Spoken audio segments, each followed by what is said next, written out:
Alright, so I'm going to show you just a little bit of the editing in Photoshop. So I've got this enabled, I've reduced my sharpening, so I'm going to do Control E. So I'm going to do Control E and open it up into Photoshop. So, okay, the first thing I wanted to show you was levels. So one of the first things I do with all of my images is I'm going to open up a levels layer, and let me just make this a little bit bigger. And it's going to bring up this box right here. So this is my highlights, this is your blacks, and this is your midtones. So the first thing I want to do is get the image to the brightness and the just kind of the tone that I want.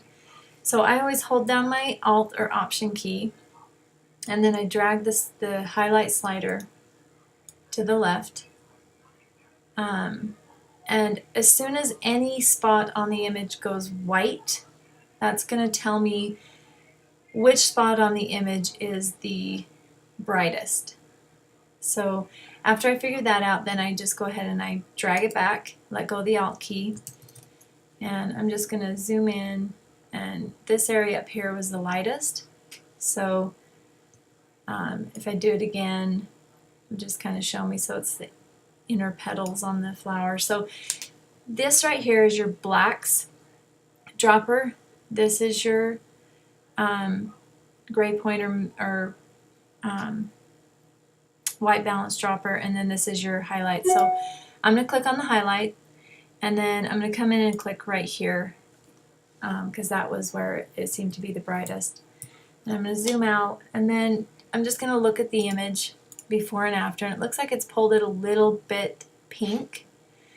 So I'm just going to drag the opacity down just a little until I feel like the skin tone is where I want it. I mean, I can come in and I can take out some of the magenta with a different process, but that right there is pretty good.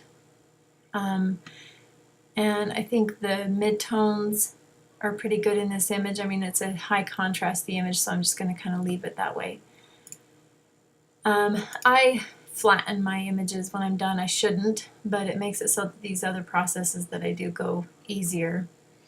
And then the other process I was going to show you is it's called frequency editing. The thing I love about frequency editing, and I've made it into this little shortcut so I can just click on it, so it's an action, and I don't have to redo this process every time, but basically you're making a couple of layers that do different things, and I'll show you in a different video how to do that. But this layer right here is the high, and this is the low. The low is going to come in and it's going to help smooth out your tones on the skin. So you use the clone stamp tool. I usually drag it down to 10–15%, and this has to be set to lighten.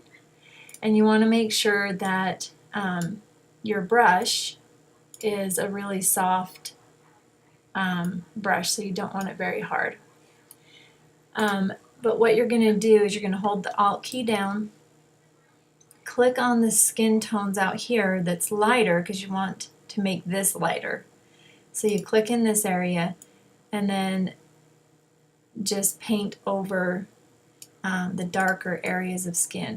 And you're going to resample as you go, so that, because you don't want the exact same tones as you move through the different spots on the skin.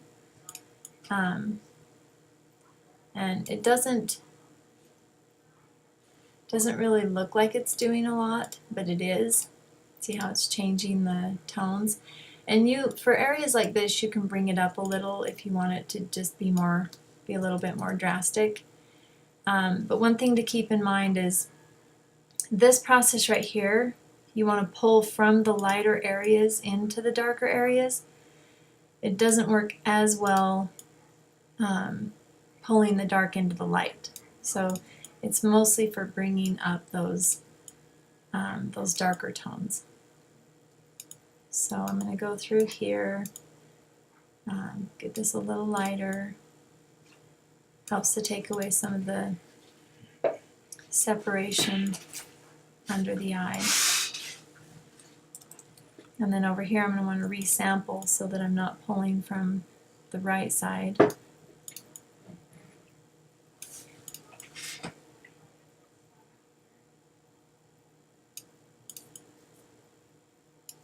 Oops, and see that was a little bright, so I'm going to go smaller, come in right here, and go up because I don't want to take away the natural shadows. So maybe I'm just a little too high, so I'll drag this down to 10. Because right in here you've got a lot of shadows going on, so you want to be careful.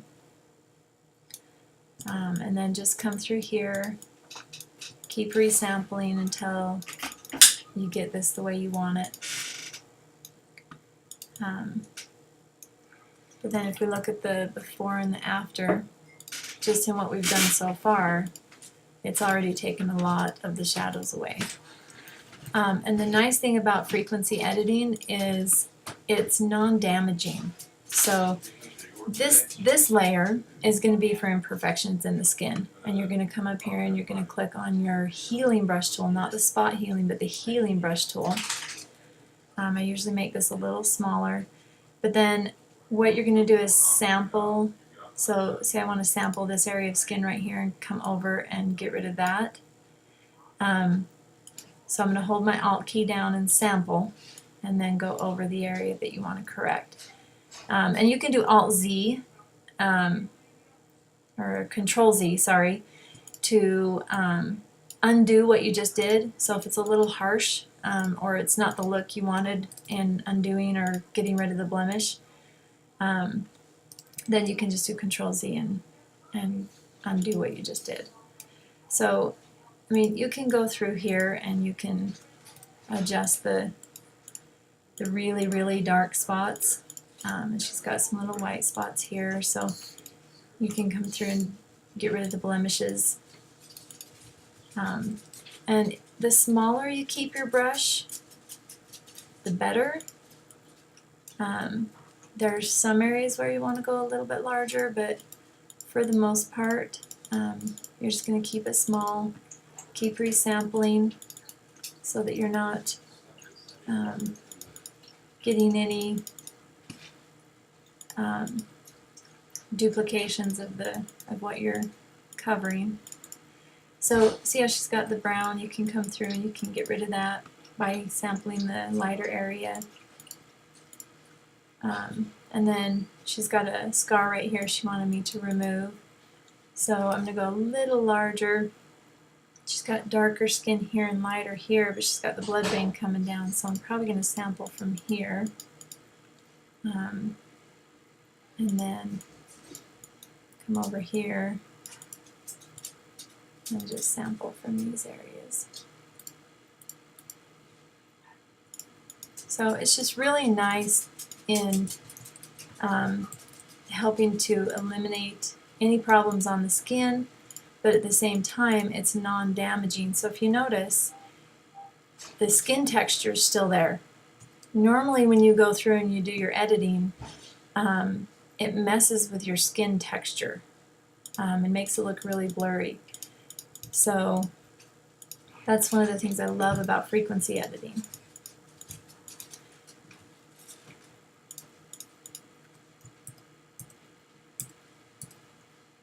So here's the before, here's the after.